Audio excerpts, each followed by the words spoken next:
المثل السلف تلف والرد خساره. انا يا حبيبتي شوفي لنا بنتي ريموت، هات لنا حاجه نتفرجوا عليها يا رشا. ايه ده؟ مين ده؟ طب شوفي. حاضر. ايه رشا؟ تعالي يا غالي، تعالي يا غالي. ماما فين؟ انا اهو. عامله ايه ماما؟ الحمد لله، انت عامله ايه؟ ماما عايزاكي في خدمه الله يخليكي. خير قولي. بتوع الميه ماما جم وكانوا هياخدوا العداد بتاع الميه بتاعي، مش عارفه يا ماما اعمل ايه، ولا الجيران مشوه بالعافيه. عم صلاح مشى الراجل والناس اللي كانوا معاه بتوع شركه الميه. معلش يا ماما. وانت ليه تكوموا كل ده عليكم لغايه ما يجي العداد يشيلوه يعني؟ ده كام يا اختي الميه؟ علينا 1500. يخرب بيتك وبيت سنتك السودة. 1500 ليه يا بنت؟ هو انتوا الميه ليه كل دوت؟ مش ملاحقين يا بنتي، مش ملاحقين يا رشا على المصاريف، مش ملاحقين يا ماما. يعني ايه مش ملاحقين؟ ليه شغال شغلانتين ومش مكفي. انت مكوماها قد ايه؟ معلش يا ماما احنا دخلنا على دروس. الميه والنور يا بنتي والحاجات دي ما اتسكتش عليها يا غاده، ازاي يعني؟ طب اعمل ايه يا ماما؟ اللي حصل اعمل ايه دلوقتي؟ انت عارفه المصاريف بتاعت الثانويه العامه عامله ازاي، ما انت مجربه يا رشا. وانت لازم يا اختي خلاص تدخليها ثانويه عامه، ما دخلتهاش تاخد الدبلوم وتقعد ليه؟ هو حد دلوقتي بياخد الدبلوم وبيقعد؟ ماله يا اختي اللي بياخدوا الدبلوم مالهم يعني؟ طب وبنتك ما دخلتش الدبلوم ليه؟ ايه؟ انت مالك ومال بنتك؟ الدبلوم ليه؟ انت مالك ومال بنتك؟ دي بنت ابنك، يعني المفروض تتباهي بيها. ماشي اتباهي بيها. هي بصراحه شاطره يا ماما، بصراحه تستاهل ان هي ماشي، ما هي شاطره وكل حاجه ما شاء الله يعني. يا اختي، ما خلاص ما شاء الله. طب اعمل ايه انا دلوقتي؟ جايه لي ليه اختي؟ جايه لك يا ماما معلش تصرفي في ال1500 دولت، انت عارفه ابنك شغال ليل ونهار ومش مكفي. اتصرفي لي في ال1500 دول يا ماما، عبال بس ما ربنا يسهل. انا يا ستي اما ماما تقبض هبقى اقول لها وتديني. نجيب لك 1500 منين يا بنتي؟ معلش يا ماما انا مش بستلف منك على طول. انت جايه لي خلاص قبل اخر الشهر، انا اجيب لك 1500 منين؟ يعني انا لو جيت لك اول الشهر هتسلفيني يا ماما؟ لو كنت جيتي يا عالم. دلوقتي انت جايه لي انا. يا ماما لو شالوا عداد الميه انا اللي هحتاس، وابنك بيبقى في الشغل بالليل وبالنهار في الورديات. طب قولي لي اعمل اعمل ايه؟ ايه؟ هحتاس. معكيش يا ماما خلاص تسلفيها؟ اسلفها ايه؟ كل اللي معايا 400 جنيه. خدي 200 جنيه وسيبي لي 200 جنيه. 200 جنيه؟ اما اللي معايا اعمل لك ايه؟ ما هتدفعها منين برضه يا ماما؟ ما هم عايزين 1500 على طب وانا اديها. ما انت عارفه شركه الميه يا ماما برضه. اديها يا اختي حنينه اديها. يا ريت معايا كنت اديتك والله يا غاده.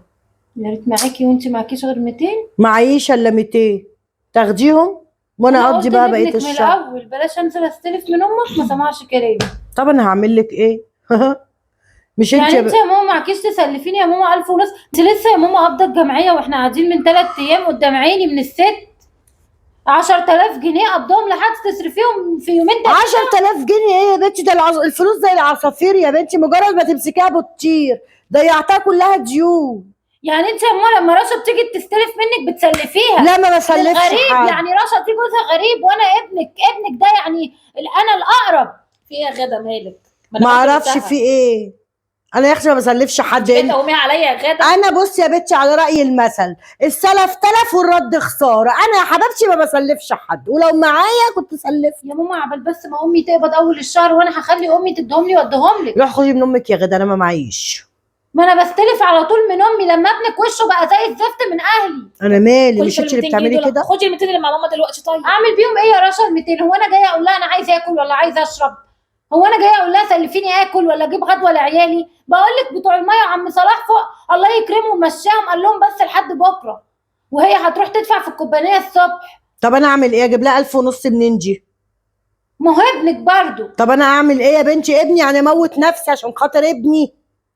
مش بايدي حاجه. ليه بتكوميهم انت ورا بعض واستهلاكك ياما؟ ده انا بشوف الموتور والميه. ايه يا بنتي؟ ارحموا ما في الارض يرحمكم من في السماء. في ايه؟ مش بيت وعيال. بيت وعيال ايه؟ ده انت لو بتغسلي بعمل ايه يعني؟ بيت وعيال، انت لو بتغسلي كرشه وبتنضفي كرشه وكوارع مش هتستعرلكي الميه دي كلها. عشان العيال يا ماما بتغسل الغسيل يا اختي ما كلنا بنغسله. ما تتنيلي انت وتسكتي. عيال في ايديها يا ماما برضه. عيال كبرت علتك. نجيب لكم منين؟ بصلي وانت اعوذ بالله من ساعه ما شفت ام محمد بتديني الجمعيه وانت عينك هتطلع. اخترعت حكايه العداد واخترعت ان هيشيلوه. انا اخترعت حكايه العداد؟ اسالي عم صلاح. بقول لك عم صلاح ان شال الناس بالعافيه وما بيجيبوا انا هسال صلاح، اسالي صلاح، هساله. اساليه. وانا هكدب عليكي ولا هتبلى عليكي ليه؟ وانا من امتى بستلف منك يا ماما؟ لا أصلاً؟ انت من ساعه ما شفت الجمعيه وانت الفلوس زغللت عينك كده. يعني على الاقل لو حاجه استلف من 10 استلف 3 4، مش 1000 ونص بتوع 1000 الميه. ونص اجيب لك منين يا اختي 1000 ونص؟ خليهم لك ال 200 جنيه يا ماما. احسن برضه هم يقضوني. الخيبه دي اجيب لها منين يا اختي؟ اجيب لها منين وانت عماله تجي يا ماما؟ بشوف ايه انا ماما صعبت عليا. يا اختي جميله، ما صعبت عليكي يا حبيبتي كنت تدفعي لها يا معايا حبيبتي. كنت اديتها يا ماما. انت معكيش يا ماما برضه 1000 ونص؟ انا معيش يا بنت 1000 ونص. ماما انت الفلوس على طول في بيتك ما بتتقطعش يا اختي الله اكبر، ايه يا رشا انت كمان هتقري عليا؟ مش كفايه غدا وقراها عليا يا رشا؟ برضه ماما ابنك يا ماما. يا جميله. لا انا يا اختي ما بسلفه هو يستلف برضه من حماته؟ ماليش فيه. انا لما حماته بيتكسف منها بيرد لها الفلوس، انا يقول امي لا يا مام كاتو معو ويموه وغاده ماليش عشان كده فيه. مش قادره تسلفيها. بقول لك ايه، انا قلت المثل وخلاص، ما بسلفش حد حبيبتي، كل واحد يشيل شيلته. الخيبات دي هم يغسلوا ويعملوا وينضفوا وانا اللي اشيل على الليله؟ انا مالي، ده ما يهونش اي حد تيجي تغسل لي كوبايه بلا خيبه.